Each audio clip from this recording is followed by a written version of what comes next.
Assalamualaikum warahmatullahi wabarakatuh. Apa kabar sahabat nasihat kehidupan? Kali ini saya kembali lagi akan menceritakan kisah yang berjudul Mbarep Tunggal Keluarga Jawa bagian kedua. Namun rupanya Deno tidak tahu menau bahwa saya berbeda dengan anak-anak lain. Semua diketahui setelah kejadian yang menimpa saya di suatu tempat yang jauh. Tradisi yang masih dilakukan keluarga besar saya adalah arisan keluarga. Biasanya diadakan di setiap rumah anggota keluarga secara bergantian dan pada hari-hari khusus. Acara ini diadakan di tempat-tempat yang jauh. Saat itu katanya saya sempat menghilang selama 1 hari 1 malam. Berawal dari arisan keluarga di rumah Bule Sri, saya yang awalnya diasuh oleh sepupu perempuan saya tiba-tiba menghilang begitu saja. Di sini Mas Ahiyat mengingatkan, coba ingat-ingat dulu usiamu sudah 4 tahun dan kebetulan aku ada di sana juga. Ketika mendengar itu, akhirnya pertanyaan saya selama ini terjawab. Dulu saya sering memikirkan sesuatu tentang sebuah pohon keris atau leci Jawa yang tumbuh subur, di mana dahan dan daunnya sampai menempel di tanah. Di sana saya sedang bermain. Mas, apa tempatnya ada pohon kerisnya? Mas Ahiyat hanya menatap saya nanar, lalu berujar yang di situ kamu ditemukan oleh Deno. Sebelumnya sudah dicari seharian penuh. Disitulah Deno baru tahu bahwa saya sama seperti Mas Didi. Dan dari sana juga Deno akhirnya paham kenapa saya gampang sakit. Rupanya saya dan Mas Didi tidak boleh didekatkan satu sama lain. Terutama saya, di mana Mas Didi akan banyak mengambil yang disebut jiwo. Sejak saat itu saya nggak boleh lagi dekat dengan Mas Didi. Namun kabarnya genderuwo hitam itu jadi lebih sering datang ke rumah saya. Dan ibulah yang menjadi saksi makhluk itu selalu datang menemui saya. Bapak sehari-hari bekerja sebagai tukang becak waktu saya kecil dulu. Dan malam itu bapak belum pulang dari narik. Ibu di rumah sendirian menemani saya main daun singkong. Hari sudah petang, di dalam rumah gubuk saya tiba-tiba ada yang mengetuk pintu. Suaranya intens dan itu juga bukan bapak. Tidak ada salam dan hanya ketukan pintu. Rumah saya masih menggunakan tembok bambu sehingga ada celah ibu buat mengintip apa yang ada di luar. Rupanya kosong. Setiap ibu kembali ke tempat saya ada yang tuk lagi. Hal itu terjadi terus sampai akhirnya ibu membuka pintu dan benar saja, ibu tidak melihat ada siapapun di sana. Di depan rumah saya hanya ada pohon mangga. Dilihatnya ke sana kemari masih tidak menemukan siapapun. Pas ibu balik, ibu terlonjak kaget. Rupanya ada makhluk hitam besar. Matanya menyala merah, bertaring dengan kuku jari yang panjang, tengah menggendong saya. Ibu melihat saya tampak senang digendong makhluk itu. Ibu menjerit keras, namun makhluk itu menjambak ibu dan membuatnya jatuh pingsan. Bapak pulang dan melihat ibu sudah terkapar, namun anehnya saya ditemukan ada di dalam kamar tertidur lelap di atas kasur. Malam itu sontak bapak langsung bertemu Simbah. Mbah saya ini adalah orang yang ilmunya cukup tinggi. Saya biasa memanggil beliau Mbah Nang, yang artinya Mbah Lanang atau Mbah laki-laki. Rupanya Mbah Nang baru saja melihat apa yang terjadi dari sebilah kerisnya. Dan dengan wajah bingung, Mbah Nang mengatakan, makhluk itu disuruh oleh Mas Didi. Hari itu juga semua keluarga dipanggil dan dikumpulkan untuk membahas hal ini. Konon Deno membela Mas Didi, sampai-sampai membuat bapak sangat marah. Karena nyawa saya rupanya dalam bahaya, bukan karena Mas Didi, namun makhluk yang mengikutinya. Ada hal yang membuat Bapak khawatir, bahkan Ibu sampai mengusulkan untuk membawa saya jauh dari rumah itu dan pulang ke rumah orang tua Ibu. Di sini akhirnya diambil jalan tengah. Deno akan pergi sebentar untuk bertanya pada Trah Tumerah. Sekembalinya Deno, ternyata memang makhluk itu tidak ada sangkut pautnya sama Mas Didi. Karena rupanya kedatangan makhluk itu bukan atas perintah, melainkan keinginannya sendiri. Sejak saya dan Mas Didi dipisahkan, Mas Didi seringkali kangen dengan saya dan menganggap saya adik kandungnya sendiri. Dan makhluk itu tidak tega melihat Mas Didi tersiksa seperti itu.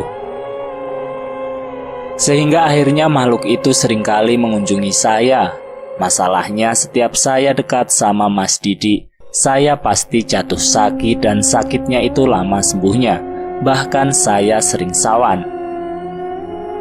Di sini dukun beranak keluarga saya datang. Beliau marah, kenapa dulu yang membantu persalinan bukan dia pada saat kelahiran saya. Gara-gara ini gak ada yang tahu siapa saya, seorang barep tunggal itu ya seharusnya cuma satu. Gak boleh ada dua, bisa mendatangkan musibah. Di lain hal, saya nggak bisa diapa-apakan karena masih sangat kecil dan beresiko. Setelah mencari-cari jalan keluar, Deno akhirnya melakukan perwalian. Jadi perwalian itu semacam mengikat satu sama lain. Deno akan menjadi wali Mas Didi, sedangkan saya akan diwalikan oleh orang yang bersedia menjadi pagar bagi saya. Orang yang ilmunya setara atau lebih dari Deno. Di sini saya bertemu orang itu. Pria Parubaya yang biasa dipanggil Pak Haji Sanah. Beliau berasal dari Banyuwangi. Dan ketika saya datang ke rumahnya dulu, beliau langsung tahu masalah apa yang dihadapi keluarga besar saya. Ya sudah, biar aku yang jadi walinya dari anak ini. Namun setelah terjadi perwalian itu, ada malam di mana Deno mengumpulkan semua keluarga besar saya di rumah Simbah. Malam itu Deno mengatakan, desa ini akan dilewati yang namanya tamu tak diundang. Biasanya pasukan lelembut yang melewati desa-desa malam itu juga. Desa saya lebih sepi dari biasanya. Tidak cuma keluarga besar saya yang berkumpul dalam satu atap, tapi semua orang bersembunyi di dalam rumah mereka masing-masing. Suasana desa saya mencekam seperti desa mati. Anak-anak di dahinya diberi kunir, katanya biar tidak gampang sawan. Di situ saya bertemu lagi sama Mas Didi. Anehnya sekarang Mas Didi yang jatuh sakit. Sakitnya luar biasa sampai Mas Didi tidak dapat bernafas dan seperti orang ayan. Rupanya yang ditakutkan Deno sudah datang. Makhluk yang membawa saya di pohon keris ternyata sudah tahu keberadaan saya dan kabarnya itu adalah tiang kembar saya. Namun Deno menjelaskan belum bisa tiang kembar dirasuki bila belum akil balik. Dan semenjak itu yang awalnya Mas Didi jauh lebih kuat dari saya, kini jauh lebih lemah dari saya. Karena makhluk itu selalu ada di belakang saya. Mas Ahyat menceritakan kondisi saat itu. Semua orang tegang, Bude, Bule, bahkan Mbah Nang dan Mbah Dok juga begitu. Deno hanya duduk menghisap rokok, sementara Mas Didi dibawa ke kamar belakang. Saya dibiarkan sendiri karena kabarnya saya main dengan makhluk itu. Pak Haji Sanah sudah tahu karena keesokan harinya Bapak membawa saya ke rumahnya atas perintah Deno. Pak Haji Sanah hanya mengatakan agar membangun pagar kayu dari pring kuning atau bambu hitam di teras rumah. Konon makhluk itu sangat benci dengan bambu kuning. Bapak segera menuruti apa yang diperintahkan Pak Haji Sanah. Sembari menunggu jalan apa sebaiknya agar makhluk itu tidak mengikuti saya. Ada hal unik yang dulu ibu selalu ceritakan kepada saya. Waktu kecil saya itu rewel, setiap bapak berangkat narik becak, saya bakal nangis nggak berhenti-henti. Dan bahkan ibu sampai nyerah harus bagaimana biar saya nggak nangis. Kalau bapak nggak narik, kami nggak ada uang buat makan. Akhirnya cara satu-satunya saya diletakkan di pagar kuning. Dan anehnya setiap saya di sana, saya seakan lupa bapak akan pergi narik. Dan saya akan bermain di sana seolah-olah ada yang menemani saya main. Sebenarnya yang menemani saya main adalah makhluk itu. Dia yang disebut Deno, tiang kembar saya. Setiap kali saya tanya Mas Ahyat seperti apa wujudnya, Mas Ahyat tampak tidak mau membicarakan. Jujur saya sedikit ingat, tapi setiap saya udah hampir dapat wujudnya, saya langsung lupa. Yang saya ingat cuma pohon keris tempat makhluk itu tinggal. Karena kejadian waktu arisan keluarga itu, setahu saya nggak dibawa oleh siapapun, melainkan saya lari mengikuti gantrung atau capung yang terbang menuju pohon keris itu. Mas Ahyat hanya mengatakan bahwa Mas Didik semenjak saat itu tidak berani mendekati saya dan selalu ketakutan tiap melihat saya.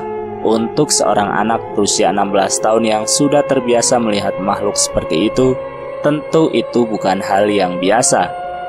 Semengerikan apa makhluk itu?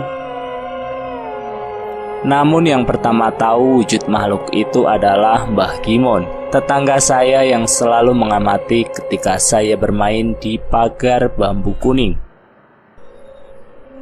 Kabarnya makhluk itu mengasuh saya layaknya seorang ibu. Wujudnya menyerupai wanita dengan wajah tertutup rambut panjang.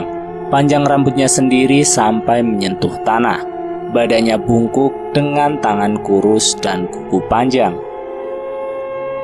Mbah Gimon selalu memperhatikan saya, namun beliau tidak berani melakukan apa-apa. Karena kasus tiang kembar bukan kasus yang boleh ditangani oleh orang luar. Karena tiang kembar memiliki tingkat bukan sekedar diikuti oleh jin, melainkan ikatan bahwa jin itu sangat susah untuk diusir dan tentu saja mencelakai. Tidak hanya Mbah Gimon, hampir semua orang tahu keberadaan makhluk ini yang menetap di pagar bambu kuning depan rumah saya. Biasanya ia hanya berdiri di sana. Dan yang bisa melihatnya tidak berani menatap lama-lama, karena konon matanya melihat dengan mata amarah. Namun setiap bermain dengan saya, wajahnya teduh seperti ibu bertemu dengan anaknya. Semua orang Jawa tahu tidak ada yang namanya tiang kembar yang mendatangkan kebaikan. Sebaliknya makhluk ini hanya sedang menunggu sampai saya benar-benar siap untuk menjadi jodoh bagi dirinya. Terima kasih sudah menonton video nasihat kehidupan. Semoga video ini bermanfaat untuk kita semua. Kami akan melanjutkan pada bagian ketiga. Assalamualaikum warahmatullahi wabarakatuh.